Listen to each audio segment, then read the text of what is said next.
The Unholy Trinity Podcast. 3 Blues, 3 Opinions, 1 Everton Podcast. Welcome back to the second part of today's Unholy Trinity Podcast. And as we were saying, it's all about the attacking side of Everton now. We will all agree that, and we said it before, Frank Lampard addressed the defensive issues that we've had. We are looking more resolute. We are looking that little bit stronger, of course, compared to last season when we were shipping a lot of goals.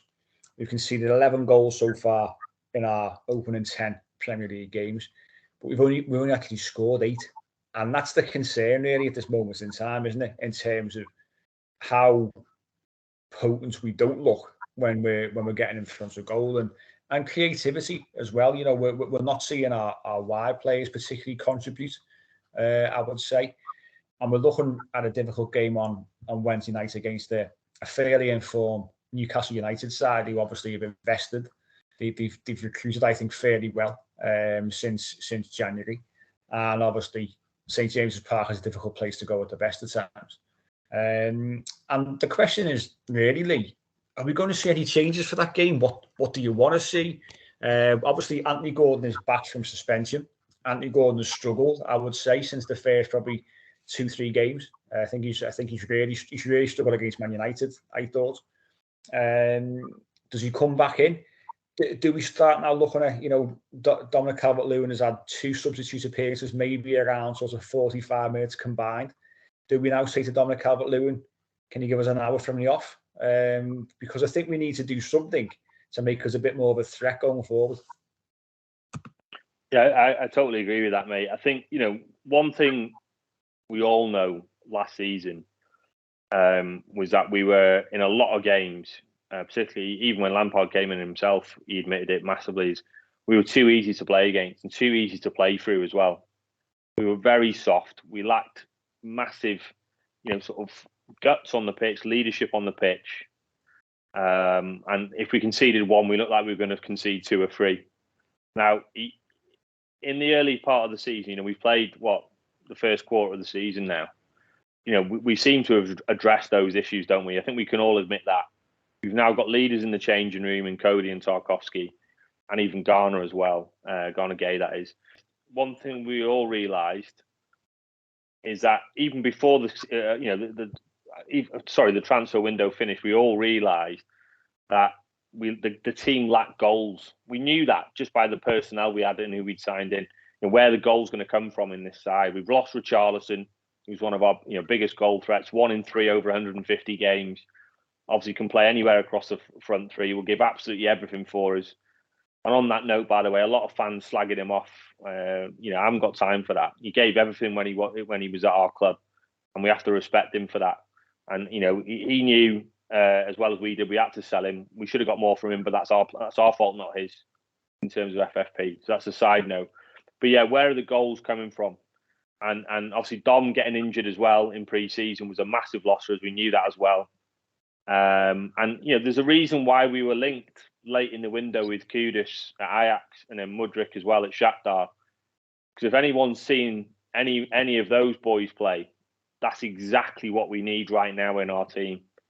Wide forwards who've got bags of pace, direct, talented, particularly with Mudryk. And what I've seen of him, I don't know whether you boys have seen him, he looks absolutely exactly what we need. Dynamic, both feet, scores goals. He's looked awesome in the Champions League so far since when he stepped up this season.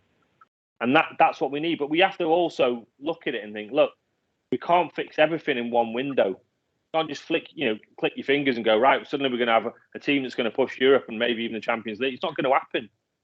Look how long it took Moyes to build that team. We think of Moyes' team towards the end of his time there, but it took time to build that squad. You can't fix it, and anyone who thinks that is deluded in my eyes. If we finish, we've said this before, Mike, if we finish anywhere near that top 10 this season, that's the result for us. We have to understand where we were, and we have to understand now where we are. And we are, we were 4-0 down after 46 minutes against Spurs. 5-0 after 55 minutes in that same game 7 months ago. Now, that's not a direct comparison because I think there was only 2 or 3 players on the side, yesterday who were playing in that game. That shows you how much we've changed as well. So I'm glad he's made us hard to beat. Everyone knows that if you're taking over a team, the first thing you do is be hard to beat, be solid, be resolute. We are that. But we all can see it. We're not stupid. We all watch football. We can all see the team does not have goals in it at the minute. We haven't got enough threat in various areas to create problems for different teams. So therefore, if we come across a good side and we don't score first, we're going to find it difficult. But I think Lampard can see it. We know he can see it because he's seen a lot of other things that we've seen in the side when we were playing badly last season.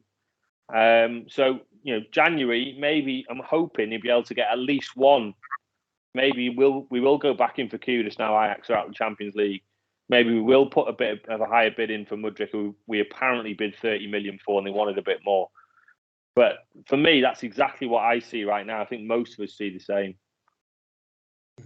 The thing is, though, obviously in the shorter term, we've got to look to try and make some kind of attacking inroads in the games we've got up until the World Cup and the few we've got before the transfer window opens again. So it's what do we do now, looking in the shorter term. Now, as I say, next game up is Newcastle on Wednesday, and are we going to sort of bring Dominic Calvert-Lewin back in and give him an hour? Are we going to risk him that much? Because it's quite clear Frank Lampard doesn't want to lash him in. And we said this last week, he shouldn't do either. He's been through absolute injury nightmare over the last 12, 14, 15 months.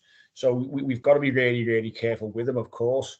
But do you think that he's got an hour in him? Do you think that by putting him in as that focal point with two players either side of him, whether it be Anthony Gordon, Damari Gray, Dwight McNeil, do you think that will help us in this shorter term to be a bit more of an attacking threat? Personally, I would start him against Newcastle. Personally, I think even as our players in the team see him starting up front, it gives people a lift as well. Your midfielders, your Iwobies, your central players, your Onanas, because I just feel like their big presence at the back. I think that's their baseline. Trippier's, your Dan Burns, people like that. I think that's a bit similar to us, really. They're both from the back and a lot more positive with that, especially being under the lights in St James's Park. I just think any bit of positivity we can gain as a player, thinking of Calvert-Lewin's up there, anything across that box, he'll score in between those posts in the 6-yard box. And I think he said it, he's had 2 substitute appearances at probably up to 45 minutes, an hour. I would start him personally, and try and. For me, I think we've had an issue for a number of years since we've had Kevin Morales at Everton. Wide players is what I mean. We don't chip in with enough goals. For me, like Damari Gray, this season he's improved a lot. To be fair, I think he really has. We didn't have a forward at the start of the year. It was him, Gordon, playing false nines. For me, McNeil, I think you've got to pick and choose his games. He reminds me a lot like McFadden and Billy Lettonov, like a big pitch at Tottenham. I think he'd be better suited at home, maybe in the 10 role, maybe. Again, like we were talking about the half-term before. Obviously, Gordon's played a lot of football. James Garner's in for a shot. I think there are a lot of options, very similar as well. But I would like to see a focal point, maybe Mopai off him. I don't know, but I would like to see him start. Yeah, you just said it there, Phil, right? McNeil, never been prolific in his career. Damari Gray, never been prolific in his career. Anthony Gordon, we don't really know enough yet. But from the bits we have seen of him, needs to improve his composure and calmness in front of goal. Seems to play the game under a mile an hour. So, there's no wide forwards there that I'm thinking, yeah, you're going to get me 10 goals, 10 goals in, even in all competitions. That's a big worry. I think Frank sees it as well, hence the players we were linked with. But like you said there, Mike, in the short term, it all depends on how fit Calvert-Lewin is. He said he can't take part in all types of training, didn't he? He said that. He's not been able to play. So I don't think he will risk him. If we do risk him in that game and he pulls up after half an hour, because obviously he's pulled up, quite a bit in the last sort of 18 months, then we're left with just Mopé and Rondon. Rondon retired when he went to China. And we pulled him out of retirement and offered him a contract. Brilliant. So, as far as I'm concerned, as much as I'd love, and I agree with you, Phil, as much as I'd love Dom to play, in terms of the fact we can go a bit more direct because he has got the ability to occupy centre halves because of his strength and his leap and his ability to run in behind if he needs to. But I just think it will be pretty much as is the same. Maybe he'll bring Garner in, James Garner, because he showed little bits when he's come on. Maybe he will, maybe he won't. We don't know. But just on that, sorry, mate. Like again, like I was saying about McNeil, I think he must look at, obviously the next game's your biggest game, but what are you more likely to get? Palace at home on the Saturday. Do you think you're risking for that Calvert-Lewin? Maybe give him the hour, and maybe stick as tight as we can at Newcastle, Tottenham and Newcastle, 2 hard away games on the bounce, and try and play tight similar to what we played at Tottenham, and then unleash Calvert-Lewin. Then possibly, I know the next game's always your biggest game. I understand that, but realistically, Palace at home. Calvert-Lewin, he's got that from last season as well, the goal that might give him that boost that he did last year. I can kind of see it both ways, what you're saying there, mate. I'd love to start him, but like you said, if he's not taking full part in trainings, he might have to, Mopai again for one last time. I don't know. I think the Newcastle game will follow a very, very similar pattern to the United game and the Spurs game, and the fact that we'll sit off, we'll concede possession. Newcastle, let's be fair, Eddie Howe's done a fantastic job there. Yeah, I mean, in terms of where they were and where he's got them now, and how he's got them playing. They had a good result today against United away. So that, like you said, under the lights against the horse punches, it won't be easy. That, you know what I mean? So I really do think he'll go with a similar side, and again be hard to beat, and hopefully we'll try and nick something. It's a difficult. It is a dilemma, isn't it? Obviously, the manager and the physios know better than anyone what his current fitness state is, and with obviously another game 72 hours later at Goodison Park, you've got to bear in mind. And well, if say he could give an hour on Wednesday, that will then rule him out for me to actually starting against Crystal Palace as well. So it's trying to find that balance and make sure we keep on saying about we've got to really be patient with Dominic Calvert-Lewin, and from both a physical and mental aspect, he's got to recover. Got to trust his body again, and it's going to take time. And getting these little cameos the last couple of games has obviously really helped him. Being involved in 2 squads on the spin will have really helped him. Feeling that he's part of the squad again, I think is a big thing for him. With that match day build up and preparing for a game. But it's so difficult because obviously we're sitting here thinking, we scored 8 goals. What can we do to it to sort of redress the balance, so to speak? And because we have been so lackluster in front of goal, we don't sort of see where the goals are going to come from.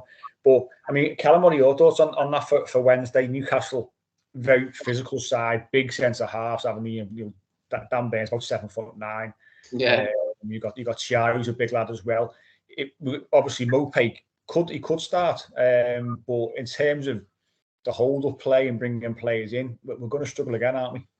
Yeah, I think like both lads have touched on there is Calvert-Lewin's been doing his own private program away from the team, and that says a lot really where he's up to.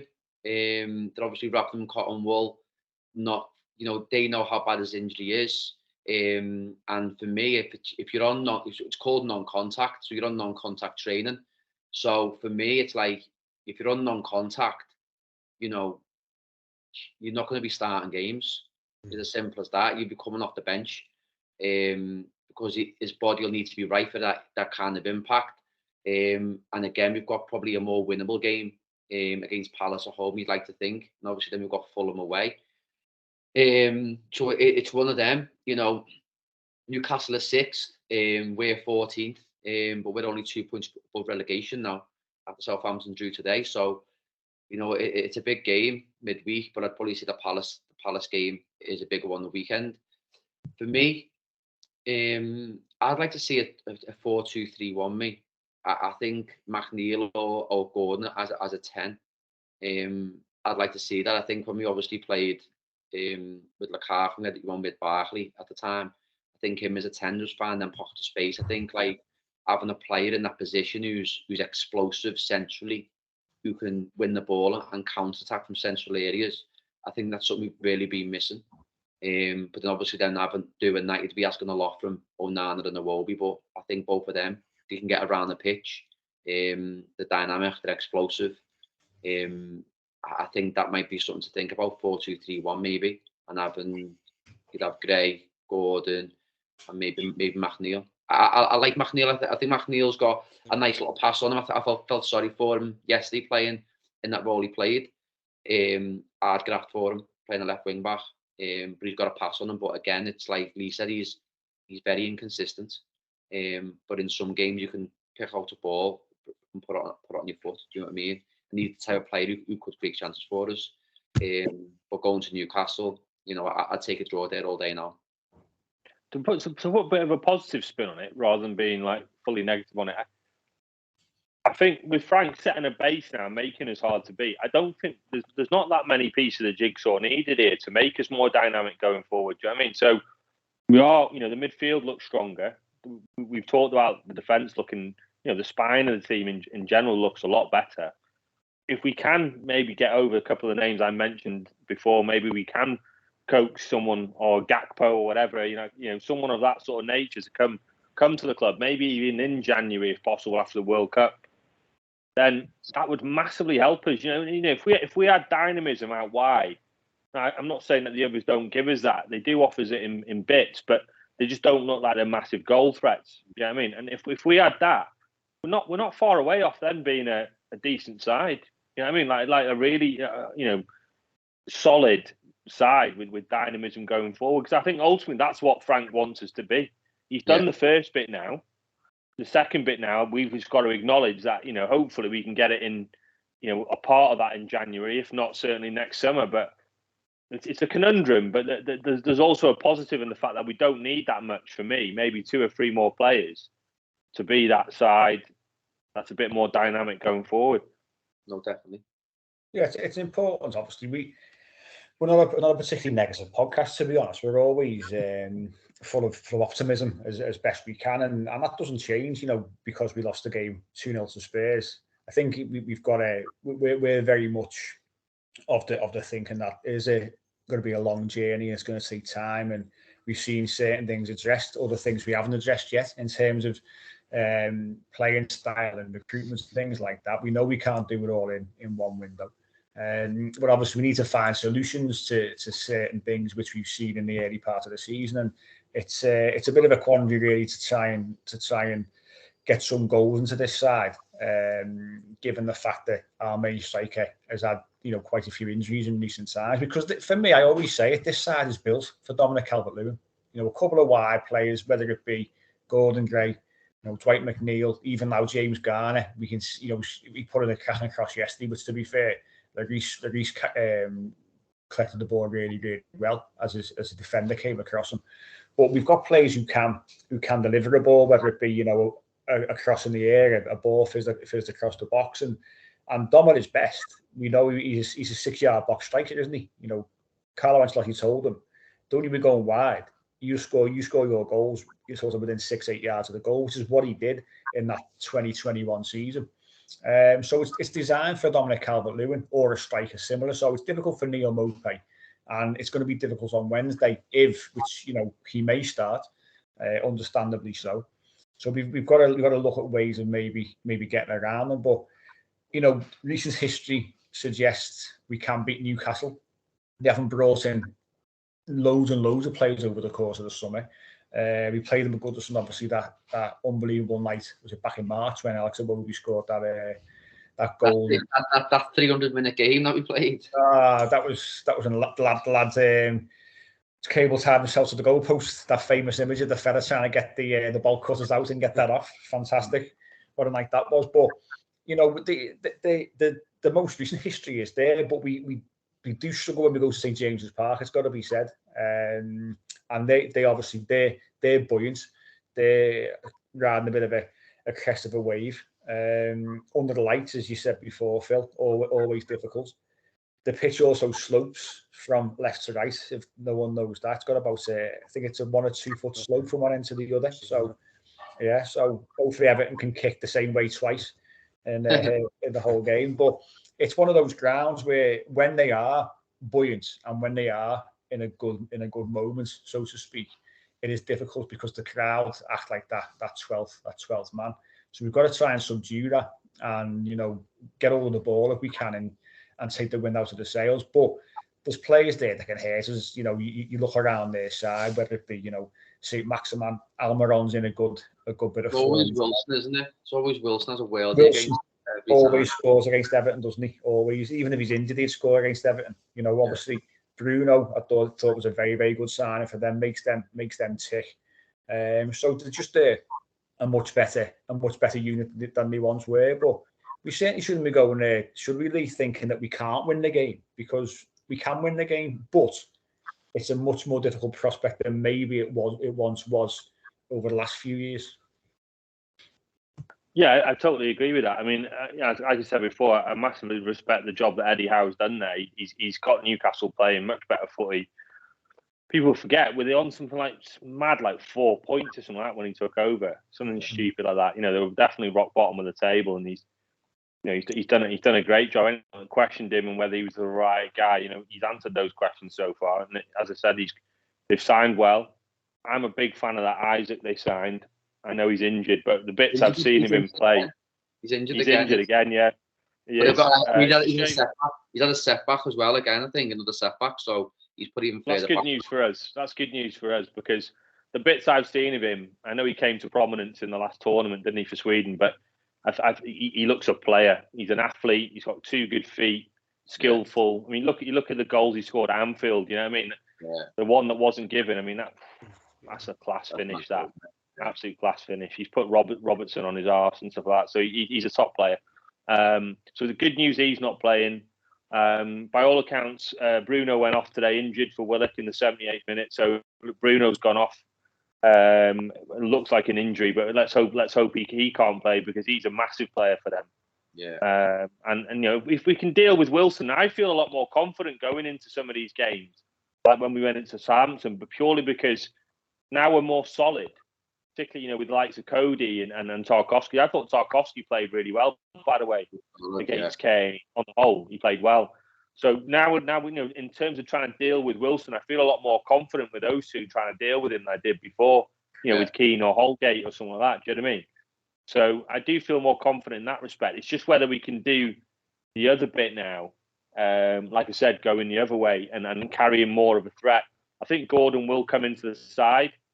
I think he's played well against Newcastle there in the past. I mean, he was unlucky not to get Shelby sent off, wasn't he? A couple of seasons ago, that was a disgrace of a decision, wasn't it? When Shelby just nearly broke his leg, basically.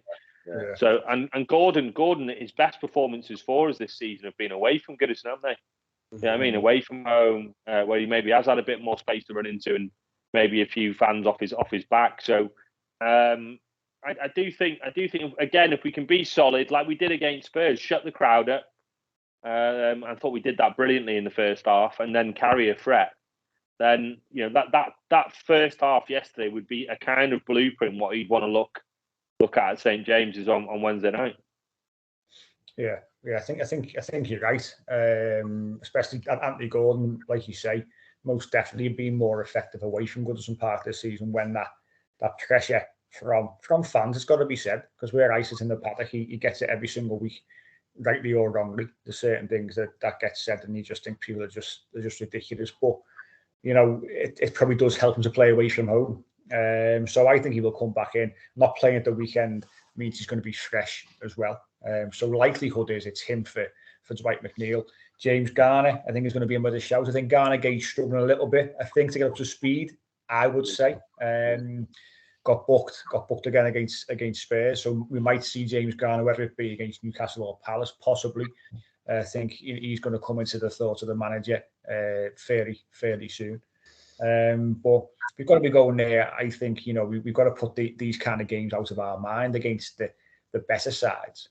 And this is a game, as much as Newcastle have kicked on and they've improved and they are a better side than they once were over the last 2 or 3 years, we still shouldn't be going there thinking that we can't get something from the game. And I think you said before, Callum, a draw will be a good result. I think it'll be a positive result to take into Goodison Park on Saturday against Crystal Palace. But it's going to be a tough game, that's for sure. But Everton have got to turn up and be resolute. And if we can take that first half from Spurs into 90 minutes against Newcastle, we have every chance for me.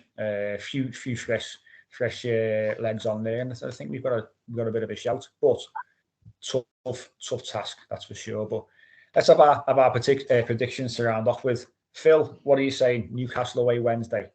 I think we'll be similar to when we play Leeds away. I think it'll be 1-1. I think we'll take the lead first, and then they'll come back into it. In the last 20 minutes, we might hang on for a bit, but I think we'll approach the game similar to Leeds. And like you were saying, boys, about Gordon, I think he'll score. To be fair, 1-1. I'm going for. Callum, I'm going to go 1-0 Everton. Cody set piece. I like the positivity, that's for sure. Lee?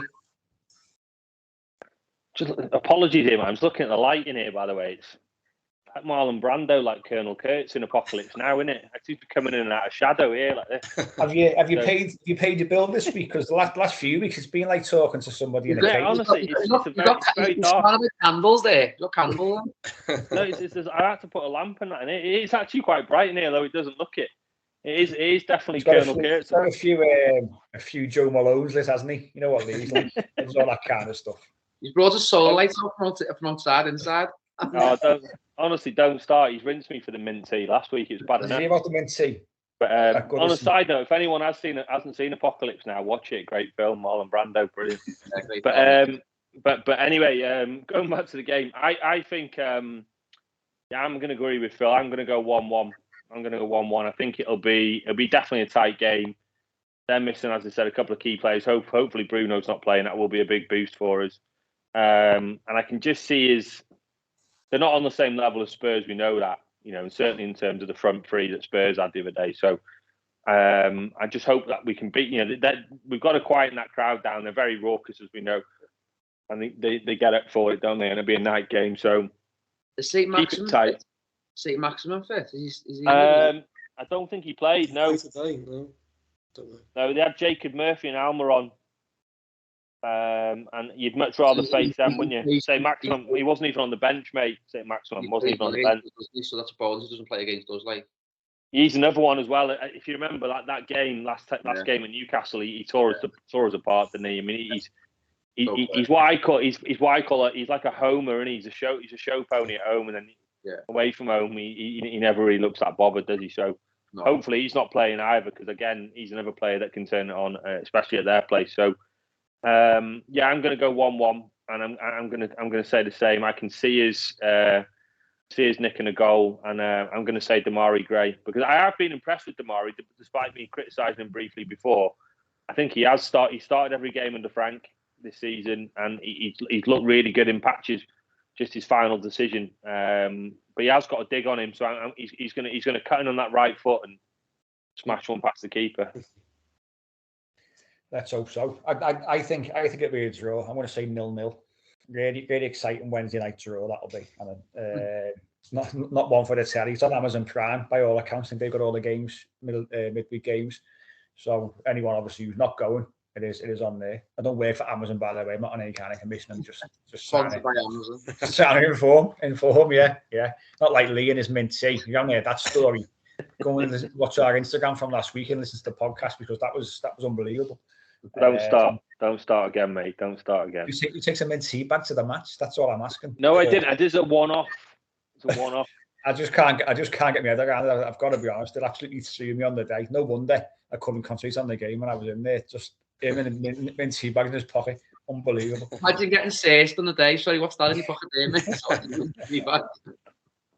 It was unbelievable. No caffeine after 2, mate. That's what it is. It's crazy. But there we go. Yeah, I'm going to go for 0-0. I think it'll be a draw. I think we can get a draw. I think, as Callum said, positive to come away with something from the game and look ahead to, obviously, Crystal Palace at Goodison Park, which has got fond memories from last season. But that is us for today. All that's to say is thanks to both Phil and Callum for taking some time out to speak to us. Thanks for having us on. Appreciate it. Thanks, boys. Thanks very much.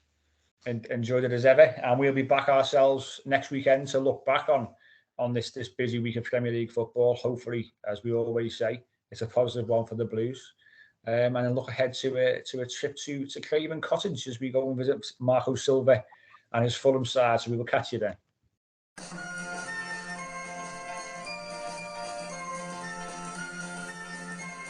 The Unholy Trinity Podcast. 3 Blues, 3 opinions, 1 Everton podcast.